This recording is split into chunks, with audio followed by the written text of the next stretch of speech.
Hey everyone, good evening. So I'm Guru from Waku. I'm one of the co-contributors for the Waku project, and I'll be giving you an overview about what we are building and what Waku is. So Waku protocol, we are trying to uncompromise Web3 communication at scale without compromising facts like scalability and level of decentralization and stuff. So what is Waku? Waku is a family of peer-to-peer communication protocols uh, which are decentralized and into the Web3 ethos.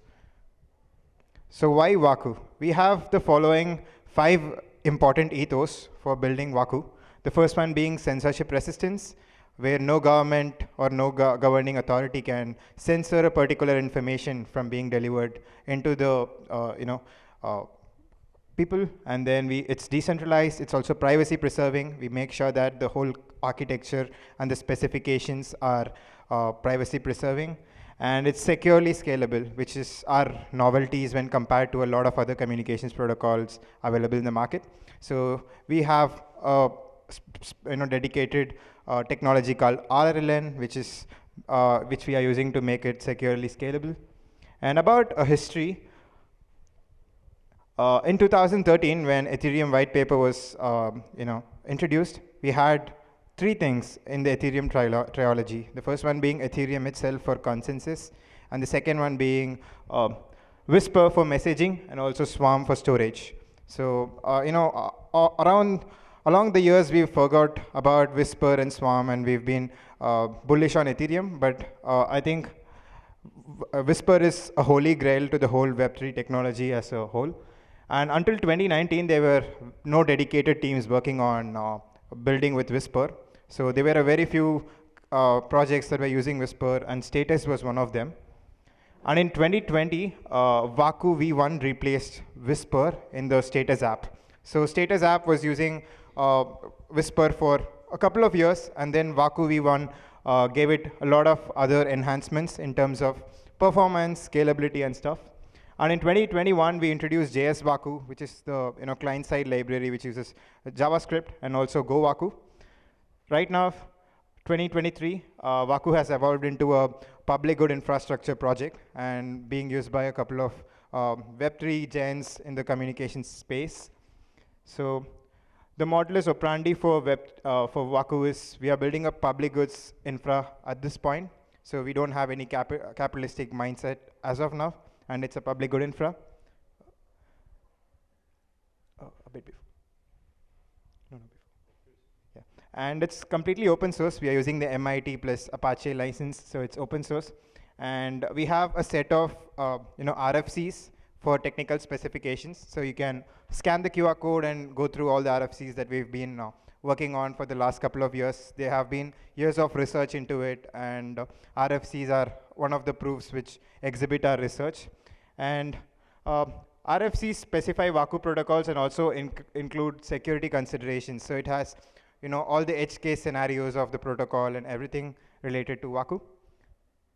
So about ETHRome, we have 2 workshops. The first one being Build on Waku, which is today. And then the second one would be a workshop where you can operate your own Waku node, which will be for tomorrow. And we also have a curated set of ideas for hackers to build on. You're not restricted to these ideas, but then here are some inspirations that you can use for building your own project at this hackathon. And about the SDKs, we have a couple of SDKs like JS Waku if you're a JS developer. We also have Go Waku, N Waku, C bindings, Rust bindings, and stuff. So you can find our documentation by scanning this QR code. It's just docs.waku.org. So today we'll be having one of our engineers from the JS Waku team who will be giving you a hands-on demo about using JS Waku and also building a small MVP out of it. So, Sasha. Hello, I'm Sasha.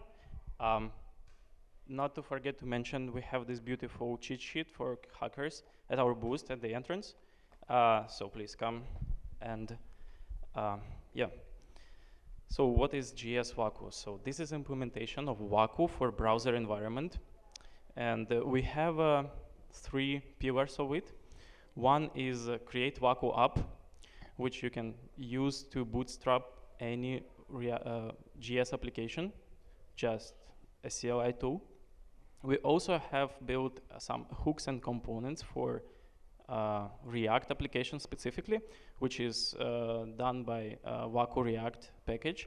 And we also have a CDK package, which is should be used for some advanced stuff if you want to achieve, such as retrieving some storage, messages from storage, etc. So what is Waku message? Waku message follows some specific template, and there are only two main fields on it. This is a protobuf of Waku message, which is relayed over the Waku network. There are two main pillars of it, is payload and content topic.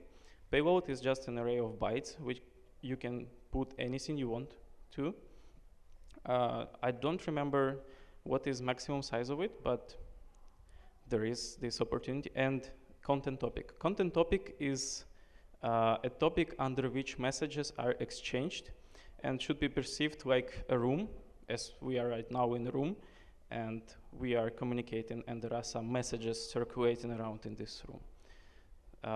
Other fields are for more advanced stuff, so you can familiarize by going to the doc site.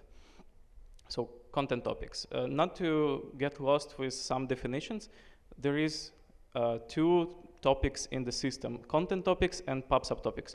Pub subtopics should be perceived like an application namespace where you exchange messages for your particular application. So let's say you have an email client built on top of it. It has its own dedicated pub subtopic, and some servers are listening to it, nodes in the network. And content topic is more of a stream of data within this application. Just to give you an understanding of these ideas. So another important part of Waku is spam protection, which we are working right now really hard. This is achieved in our network by using rate limiting nullifier, RLN for short. And what it does, it helps network to perceive resources. And once we set it up, we can say what maximum amount of messages can be sent per second per someone. And if they send more than this, by default, network slashes them, and they are not participating in the network anymore. So this is a good feature. It is under active working and is alive on Sequoia for now. So what are Waku protocols? A backbone of Waku is a relay protocol. By the way, you can refer to them in rfc.wac.org site, so to read more. This is the main protocol we have is relay. It is a backbone of the network, and this is a gossip sub essentially. So whereas there are nodes connected to each other and they follow some rules where they exchange messages within the network. There are also protocols implemented for light clients. Light clients are mobile phones, browser tabs, etc., where there are not many resources in the network on their device. So there are two protocols for it: light push and filter. Light push is for the economical push to the network of messages, and filter is a way to listen to the messages on some particular content topic. Also, there is a protocol to retrieve some messages from which happened before. So this is a store protocol which we have, and some nodes may implement it or may not. It's depending on node operator. And what it does is just allows you to query network for messages from the back in the time. And since Waku message itself is just a blob of bytes, it can be anything. You can send your messages privately or openly. Everyone can read them, but it's up to you to introduce some encryption. And for that, we addressed it, and we have some packages which facilitate it. You can use it for some encryption of your messages so that people can see it on the network but cannot read. Only you can decrypt it. And today I will show you some examples. First example is a web chat, and there are some protocols implemented. I will show you how to bootstrap this example and how to use it essentially. It uses store protocol to query messages from before. It uses light push to send messages in an economical way, let's say. filter protocol to listen to messages from the network, and there are some discovery properties shown there. There is a second example. I might not show it today, but you can refer to it from our repository. What it says is that how you can do end-to-end encryption and how relay works. And to speak more of ecosystem of Waku, as were mentioned before by Guru, we have 3 main clients which are implemented in JavaScript, Go, and NIM. And based on this, we built some C bindings and Rust bindings, as well as some adapters for Node.js. So essentially, we covered a lot of use cases you might use in this hackathon. So, and particular use cases of Waku could be anything. Like you can use it for chat message application. You can use it for signature verification or something. You can use it for syncing game state of your decentralized game or something. Opportunities are endless. Your crazy ideas are welcome. And if you have questions, you can scan this QR code and shoot questions, or you can just shoot them right now. This application, by the way, is built by Waku. It's built by one of the hackers we have. So, yeah, that's pretty much it. Now I will follow up with some questions if you have. If you know, I will go on to showing you how to bootstrap an application in JS Waku, which probably more beneficial. Yeah. Okay. So everyone agrees with that. Yeah. So to bootstrap an application, you can just open your terminal and do npx create. Okay, I see. Yeah. Is it good enough? More? Should be good enough, right? Cool. So npx create. Oh, I don't remember. So where it is? Yeah, npx create Waku switch up, I think. Create.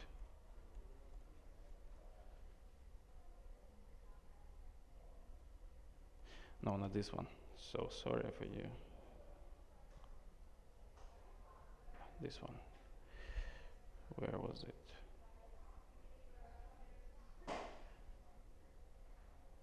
Yeah, let's say yarn.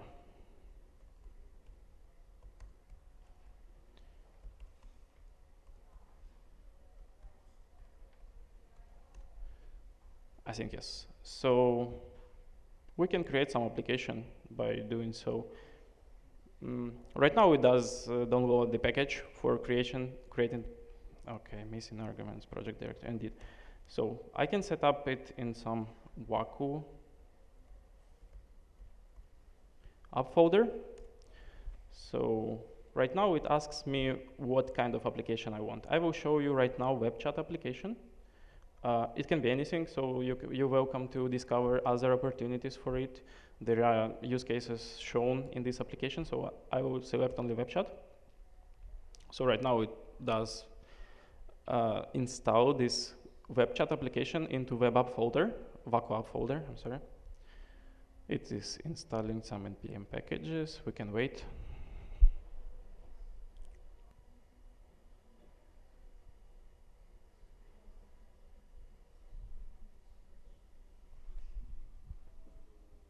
Yeah, so it did this in 63 seconds, not bad. So what we can do is we can go to this application, Waku app, and essentially this is just application, front-end application. So what we can do is start hacking with this. So you should trust us. Good enough. So this is the application I've been mentioning. We can actually even start running it. So I can do npm start. So yeah, that's gonna run on port 3003. Okay, this is the wrong one. Yeah. here it is. It's gonna run.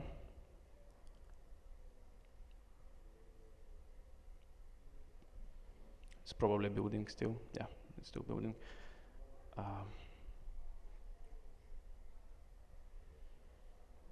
Cool, so here it is. This is web chat application. You can exchange messages in here.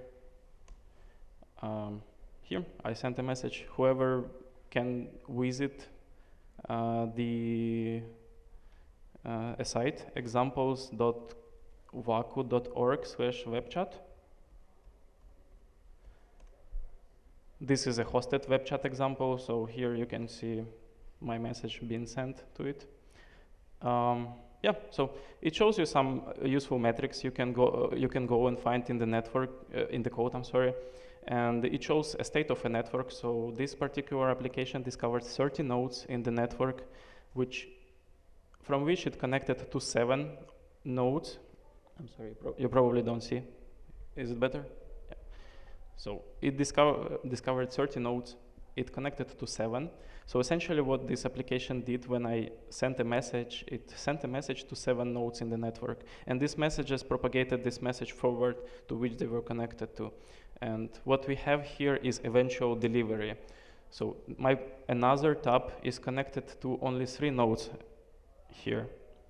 And it got a message still. So it might be some other nodes from other sides of the world. So we don't control it at all. And speaking of code, I will show you some code here. This is React application, as I mentioned, and we implemented a particular package for usefulness of your hacking. So you can just install it. And in this file, it's shown how you can create a node. It uses a light node provider. A light node is the node that uses light protocols, like light push and filter. You set it up with protocols that you want to use, actually. By default, it will use only those 2, but if you want, you can add store. And yeah, it adds it into React context, and you just can go somewhere where the message is sent, like, let's say, here. You can receive messages. So there are some hooks implemented on React Waku, and you can just import them and use. This hook is for use filter, is for filter protocol, use store for store protocol. And essentially what these 2 lines are doing is that in the first line you subscribe to messages and you retrieve them. In the second line you just fetch them from the network. I will show you some other example as well. So let me shut it down.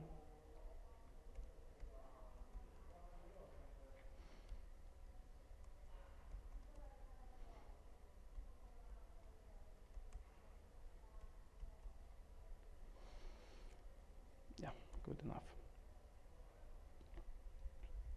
So if you follow to a site which is called examples.waku.org, as I said, you'll be redirected to a repository we have with all examples, which I shown you by the create Waku app npm package. Here are these examples, and you can just start using them, or you can visit them by following to this URL. And I'm sorry, this one. Yeah, this one. If you are not using React, it's not a problem. You can just go into using plain JavaScript, and you build in your own abstraction to any other frameworks like Svelte, whatever. And for that, you would want to use a CDK package, which I mentioned, Waku CDK. And it exports a bunch of stuff. But main one is this one, create light node. Essentially what it does, it creates an entry point to a network. It is an object through which you can communicate with the network. You create this node abstraction. You can start it whenever you want to. And you can subscribe to some messages from this, you can subscribe to some messages from here somewhere. yeah, here. So you set it up with a callback, and whenever you receive a message, you're gonna have it here, and you can do whatever you want, essentially. I think this is good enough for you to start hacking. If you have any questions, come to our boost and we will help you with pair programming session, with other advices or use cases. So that's pretty much it. Also to mention, we have a couple of bounties for the hackathon. We have a total bounty size of $18,000. So on spot, we are giving out for $4,500. And then we have $14,000 up for grants after the hackathon. So the first prize would be $1,500, and the second one would be $1,000, and the third one being $500. So yeah, please come and hit us up at the booth. We have some swags for grabs, and we are also looking forward for the chit chats. You can also discuss ideas along, to us before the hackathon starts. We have some specific use cases that we are looking at. So if you guys are ready to hack on those use cases, we'd be pretty much excited to help it. So thank you.